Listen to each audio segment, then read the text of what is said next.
तरीके से सबको डरा हुआ है। किस तरह से डरा हुआ है? किस लिए डरा हुआ? जहाँ जवान लोगों का आदमी चलता है ना, जब जवान लड़का लोग, उस तरह पूरा देश चलता है। घर का मनसा है कि भाई चलो ऐसे चला है, हम लोग जब लूट रहे हैं राज, अभी चल रहा है, हम लोग ऐसे चल रहा है, लोगों का यहाँ जुमला बना के हम लोग को काम करना है, राज लूटना है, हम लोग को सत्ता बनाना है। क्योंकि झारखंड आज 23 साल हो गई है, इसके बावजूद भी झारखंड राज्य में कोई स्पष्ट नीति नहीं है। 2024 में तय है, टाइगर जयराम दा के नेतृत्व में हम जेबी केसेस का सरकार बनाएंगे। तरीके और से जितने भी हमारे जेबी केसेस में ज़्यादा से ज़्यादा लोगों को जोड़कर टाइगर जयराम दा का हाथ को मजबूत करेंगे। तो नमस्कार, आप सबका स्वागत है सच बोलो इंडिया में। हम लोग आज मौजूद है गांजिया डैम में, जहां पर सरायकेला विधानसभा के सभी सक्रिय क्रांतिकारी जेबी केसेस के जो कार्यकर्ता हैं वहाँ यहाँ पर मौजूद है। लोग खास यहाँ पर वार्ता होने वाली है, तो लोग से साथ चर्चा करेंगे किस तरह से 2024 जो भी चुनाव आने वाला है वो किस तरह से चुनाव में लड़ेंगे और किस तरह से उनकी रणनीति है जानने की कोशिश करेंगे। अभी फिलहाल हमारे साथ प्रेम मांडी जी हैं, उनसे थोड़ा पहले चर्चा कर लेते हैं। जोहार आपको भी और आपके चैनल के माध्यम से जितने दर्शक देख रहे हैं सबको जोहार है। आज हमारा ये जो बैठक है, ये सरायकेला विधानसभा स्तरीय बैठक, ये हमारा आज का पहला बैठक है। और आज का बैठक में हमने पिछली जितने जो हमने आंदोलन किए हैं, अब चाहे नील बांध का ले, चाहे रुंगटा का हो, चाहे हत्याडी का मामला हो, और उसके पहले भी जो जो हम लोग ने आंदोलन किया, उस आंदोलन का आज हम लोगों ने समीक्षा किया। और उसमें क्या हमारे लिए अच्छा रहा, क्या बुरा रहा, इस पर भी हमने गहन चर्चा किया, चिंतन मंथन किया। और उसके बाद आगे की रणनीति किस प्रकार से की जाएगी, कि आगे जो ये हमारा आंदोलन किस प्रकार से हम लोग आगे लेके जाएंगे और किस तरीके से जेबी केसेस में ज़्यादा से ज़्यादा लोगों को जोड़कर टाइगर जयराम दा का हाथ को मजबूत करेंगे, इसके पर हम लोग ने आज विचार विमर्श किया। और हमारा जो ये प्रयास है जेबी केसेस को आगे ले जाने के लिए, इसमें आप देखेंगे तो कुछ दिनों में हमारा जो बहुत सारे क्षेत्रों में हमारे जो मित्र हैं, विभिन्न जगहों में जा कर के जो टाइगर जयराम दा का विचारधारा को लेकर के आगे जा रहे हैं, तो उन्हीं के बीच में थोड़ा सा हम लोग को बहुत सारा चीज़ जो है उनको आपस में डिस्कस करके बताना पड़ा कि हम लोग इस तरीके से आंदोलन को करें, इस तरीके से जन जागरण करें कि ज़्यादा से ज़्यादा लोग मोटिवेट होकर के हमारे इस आंदोलन से जुड़े। और जिस तरह से आप लोग हर आंदोलन में भागीदारी बन रहे हैं, हर लोगों की समस्या को देख रहे हैं, आपको क्या लगता है उन लोगों की समस्या पूरा कर पा रही है जेबी केसेस? देखिए, वर्तमान समय में अगर जेबी केसेस को देखेंगे तो जेबी केसेस अभी फ़िलहाल तो एक राजनीतिक पार्टी भी नहीं बनी है, एक समिति है। और इन दिनों में आप देखेंगे तो जेबी केसेस ने ऐसा कार्य किया है जो पिछले कई वर्षों में नहीं हुआ है। अब चाहे नीलबांध का मामला लीजिए, चाहे हत्याडी का मामला लीजिए, चाहे रुंगटा का मामला लीजिए, आप देखेंगे तो अभी किसी पहले जितने भी राजनीतिक पार्टी थे, किसी ने भी इस प्रकार से आंदोलन को जो है आगे बढ़ाने का, ज्वलंत रूप देने का प्रयास नहीं कर पाया। हमारा जो जेबी केसेस है, आज इसी का नतीजा है कि जेबी केसेस एक खतियानी पार्टी, जो हम लोग ज़मीन से जुड़ा हुआ चीज़ों को लेकर के बात कर रहे हैं, भाषा और भाषा की बात कर रहे हैं, उससे जो है मोटिवेट हो रहे हैं लोग और आ रहे हैं। और हमको खुद वो बोल रहे हैं कि दादा ऐसे समस्या आ रही है, इस पर आप लोग थोड़ा सा समर्थन दीजिए। तो आप देख सकते हैं हम लोग ना कभी अभी तक राजनीतिक पार्टी में भी नहीं, ना ही हमारे कोई हमारे जो है केंद्रीय अध्यक्ष भी किसी राजनीतिक पार्टी के कुछ हैं, लेकिन फिर भी आप देखेंगे तो हमारा आंदोलन जो है जिस प्रकार से पूरे झारखंड में चल रहा है, तो ये विरोधियों के लिए चर्चा का विषय बना हुआ है। तो इसको आप इनकार नहीं कर सकते हैं कि हमारा जो है हम लोग जनताओं का जो ये पूरा नहीं कर पा रहे हैं। हम लोग जनता का जितना भी मांग है उस पर पूरा उतरने का हम लोग कोशिश जरूर कर रहे हैं और हमारा प्रयास रहेगा। आप देखेंगे फिलहाल में जो विरोधी पार्टी है वो कहीं ना कहीं अपना जो है प्रशासन के दबाव में हो, तो कहीं ना कहीं हमें दबाने का प्रयास जरूर कर रही है। लेकिन अभी तक आप देखेंगे वर्तमान समय तक में तो हमारा जो रिजल्ट है वो 100% जो है सक्सेस रहा है। अच्छा, झारखंड में जितने भी लोग हैं, हर जाति धर्म के लोग हैं, क्या जेबी केसेस हर लोगों को मदद करेगी? देखिए, ये जो सवाल है, ये आपका सवाल मैं बताना चाहूँगा। जेबी केसेस का फुल फॉर्म क्या है, सबसे पहले ये जानना होगा। झारखंडी भाषा खतियान संघर्ष समिति। हम लोग झारखंड के भाषा के, झारखंड के खतियान के बारे में बात करेंगे। तो ऐसा नहीं है कि इसमें केवल एक ही भाषा के लोग हैं, झारखंड में बहुत सारे भाषा के लोग हैं, उनका भी समर्थन। खतियान तो क्या केवल एक ही समुदाय के पास खतियान है, बहुत सारे लोगों के पास खतियान है। तो इसीलिए आदिवासी मूलवासी जो भी हैं हमारे, उनके लिए ये जो है हमारा जेबी केसेस पूरा तत्परता के साथ खड़ी है। और इसमें एक समुदाय को ना ले, मैं खुद संथाल समुदाय से आता हूँ, मेरे साथ और भी हैं, वो भी संथाल समुदाय से, कुछ हमारे जो पान समाज से आते हैं। तो इस प्रकार से विभिन्न समुदाय के लोग आकर के जुड़ रहे हैं, क्योंकि ये कोई जाति वर्ग का किसी विशेष समुदाय का नहीं है, ये झारखंड हित के लिए पार्टी बने हुए, इसलिए इसमें सारे वर्ग के लोग आकर के जुड़ रहे हैं। लेकिन कहीं ना कहीं दूसरे पार्टी द्वारा और जनता का कहना है कि ये तो महातो पार्टी है, कुर्मी पार्टी है, ये हर लोगों को साथ नहीं कर सकती। देखिए, विरोधियों का कहना है, कहने दीजिए। अब धरातल पे आप तो खुद देख रहे हैं, हत्याडी का मामला में आप क्या केवल महातो पार्टी लोगों का ही बात हुआ था क्या? रुंगटा में जाके देखिएगा, वो जो था मामला, वहाँ पर और एक दो जो मामले थे, क्या केवल महातो पार्टी के लिए था? ऐसा तो नहीं है। हमारा जो अभी कल का जो RKFL का जो हमने कार्यक्रम बनाया है, वो मुंडा जी हैं, तो क्या वो महतो समाज से बिलोंग करते हैं? ऐसा नहीं, ये सब आरोप बेबुनियाद है। हाँ, इस बात पे भी आप नकार नहीं सकते कि इसमें बहुलता है, क्योंकि उन लोगों ने ज़्यादातर भागीदारियाँ दी है, तो उनकी भी संख्या है और हमारे लोग भी बहुत सारे जुड़ रहे हैं। तो विरोधियों को क्या कहना चाहेंगे कि समर्थन करने वाली है? देखिए, जेबीकेएसएस जो है सबका पट है, झारखंडी पार्टी है, और जो विरोधी है, विरोधियों का तो काम कहना है किसी ना, क्योंकि उनके पास कुछ मुद्दा ही नहीं बचता है। हमको अटैक करने के लिए कुछ मुद्दा नहीं, केवल वही बोलेंगे कि ये लोग तो महतो पार्टी है, तो उनका और मुद्दा नहीं बचता है, इसीलिए उनको बोलने दीजिए। हमारा काम है काम करना, हमको टाइगर जयरामदा का विचारधारा को लेके जाना है, हम अपना काम करते रहेंगे। तो आपको क्या लगता है 2024 में जयराम महतो का जेबीकेएसएस टीम बना पाएगी अपनी इस सीट में मजबूती? देखिए, बिल्कुल बनाएगी। जिस प्रकार से लोगों का रुझान आ रहा है और जिस प्रकार से हमारे साथ लोग जुड़ रहे हैं, तो निश्चय कीजिए कि हम लोग एक बहुत बड़े बदलाव की ओर बढ़ रहे हैं। क्योंकि बदलाव इसलिए हो रहा है, आप देखेंगे तो हमारे जितने भी अभी वर्तमान समय में लोग आए हैं, किसी को भी कोई सब अपने अपने पैसे से, अपने अपने पेट्रोल खर्चे पे आए हैं इस बैठक में।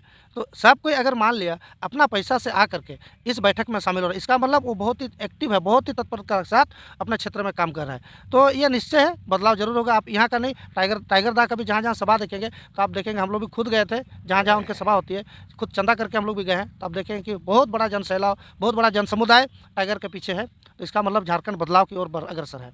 अच्छा, यदि 2024 में जेबीकेएसएस जीतती है तो सबसे बड़ा बदलाव क्या होगा? देखिए, अगर जीतती है तो सबसे बड़ा बदलाव ये होगा हमारा, सबसे पहला चीज़ तो ज़मीन का इशू बहुत बड़ा इशू है, क्योंकि ज़मीन के चक्कर में हमारे यहाँ के लोग विस्थापित हो रहे हैं। आप मैं जैसे जैसे अभी इस जेबीकेएसएस में पिछले 2-2.5 साल से जब ज़मीनी स्तर पर मैं देख रहा हूँ, तो कहीं ना कहीं हमारे आदिवासी मूलवासियों का जो स्थिति है, मतलब ख़त्म होने, दयनीय स्थिति बन गई है। ज़मीन को ज़्यादातर लूटा जा रहा है, तो हमारा फोकस है ज़मीन पर, हमारा फोकस है रोज़गार पर, हमारा फोकस है यहाँ के लोगों को मतलब संपूर्ण विकास हो, इस पर फोकस रहेगा। जी, अभी फ़िलहाल हम लोग जेबीकेएसएस के सक्रिय सदस्य प्रेम माडी से बात किए, तो आगे और भी यहाँ पे जो बहुत सारे सदस्य हैं, इन लोग से भी बात करेंगे, इन लोगों का क्या विचार है जेबीकेएसएस को लेके। तो जेबीकेएसएस के और एक सदस्य हमारे साथ जुड़े हुए हैं, उनसे थोड़ा विचार लेने की कोशिश करेंगे, उनका क्या राय है जेबीकेएसएस को लेकर और 2024 में क्या बदलाव होने वाले हैं। दादा जोहार, आपके चैनल के माध्यम से जो भी देख रहे हैं उनको सबको जोहार।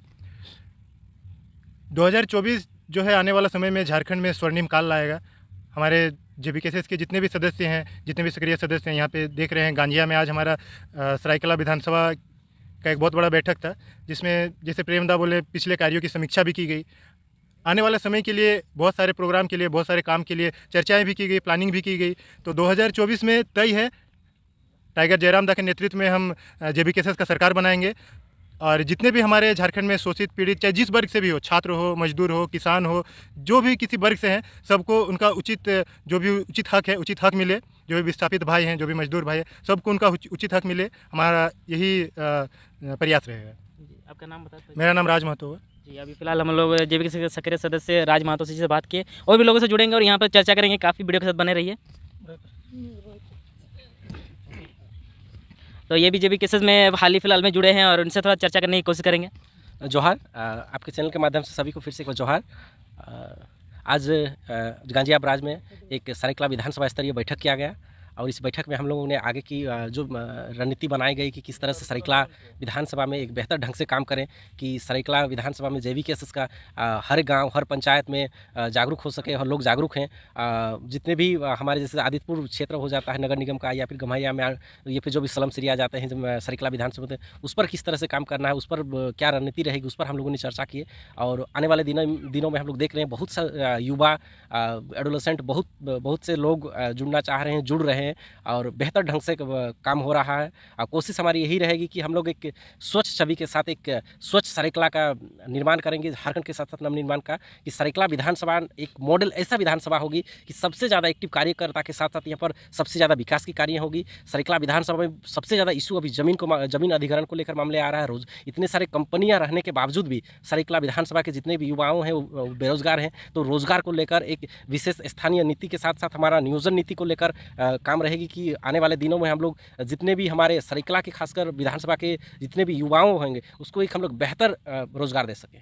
अच्छा, आप जेबीकेएसएस में कब से जुड़े? जेबीकेएसएस में हम लोग फर्स्ट फेज से जुड़े हैं। पहला 2 साल हो गया जब हम लोग राजनगर में प्रोग्राम किए थे। टाइगर दा का आगमन था, वहाँ पर एक बड़ा प्रोग्राम हुआ था, वो उस टाइम से इंस्पायर होकर हम जुड़े थे एज ए ब्लैक कमांडो। अच्छा, किन उम्मीदों के साथ ये जेबीकेएसएस के साथ आप जुड़े?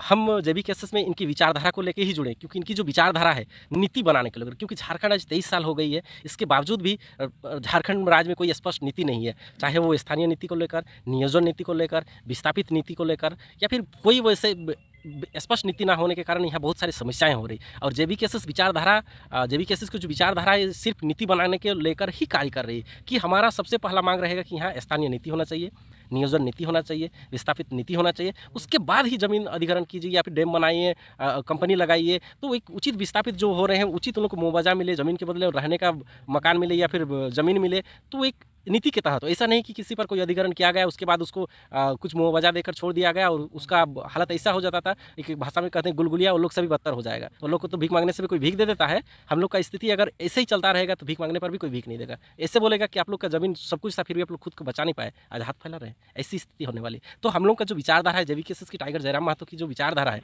वो विचारधारा पर हम लोग काम कर रहे हैं कि यहाँ पर कोई भी ज़मीन विस्थापित अगर हो रहा है, कोई भी लोग विस्थापित है तो एक स्पष्ट नीति के तहत, ताकि उनको उस विस्थापन नीति के तहत उनको रोजगार मिले, मुआवजा मिले, ज़मीन मिले।